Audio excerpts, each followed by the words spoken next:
hangganan at lumipas na ang magdamag. Madaling araw ay nagdiriwang, may umagang namasdan. Ngumiti na ang pag-asa sa umagang anong ganda. May bagong silang, may bago ng buhay, bagong bansa, bagong galaw, sa bagong lipunan. Nagbabago ang lahat tungo sa pag-unlad.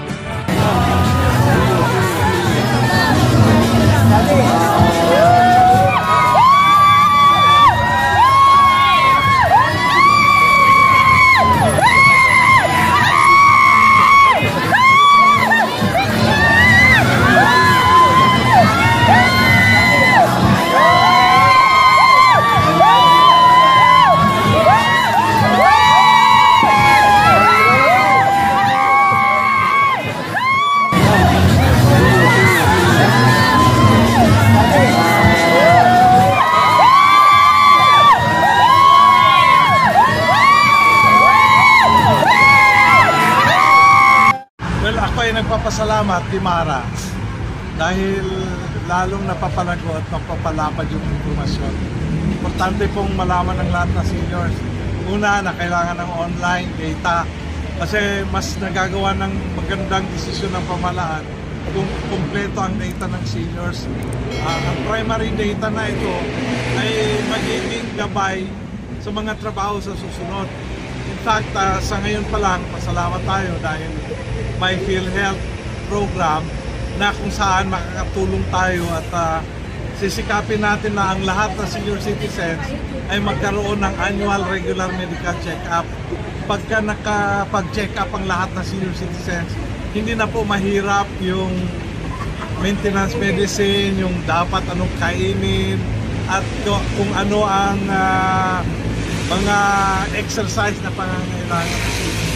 Siyempre, kung kailangan ng seniors ang maintenance medicine, tayo po ay nananalig na ang ating pamahalaan at yung mga tulong ni Mara makakapagbigay ng lunas at lutas sa mga pangangailangan ng senior citizens. Sir, tanong ko lang po, ilang porsyento na po ang kailangan ma-register na lang ng mga senior? Well, medyo marami-rami pa kasi sa sinabi ni Mara kanina, may mga hindi pa alam na may rehistro. Kaya yung ginawa kanina na maglibot is actually nadagdagan yung informasyon na malalaman ng seniors na kailangan ng mag-online register. Siyempre, medyo tuwang-tuwa tayo ngayon na umabot tayo ng 2.6 or 2.7 million na. In due time, maabot natin yung 100%.